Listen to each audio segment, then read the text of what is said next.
Ito ang GMA Regional TV News. Mainit na balita mula sa Luzon, hatid ng GMA Regional TV. May nagkarambola ng 3 sasakyan sa Bantay, Ilocos Sur. Chris, kamusta yung mga sakay? Connie, sugatan ang rider ng isang scooter motorcycle at ligtas naman ang sakay ng SUV at nakabanggang 18-wheeler.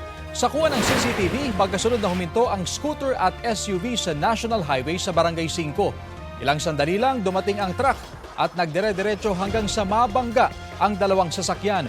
Nakaladkad ng ilang metro ang scooter kasama na ang rider. Ang pahinante tumalon mula sa truck para lagyan ng kalso ang gulong. Nagtamo ng mga gasgas at sugat sa katawan ang rider. Batay sa investigasyon, pumutok ang hose ng brake ng truck kaya hindi gumana ang preno. Ligtas naman ang driver ng SUV at ang pahinante at driver ng truck. Nagkaayos na ang mga sangkot sa aksidente. Sasagutin ng may-ari ng truck ang gastos sa pagpapaospital ng rider at ang danyos sa mga nasirang sasakyan.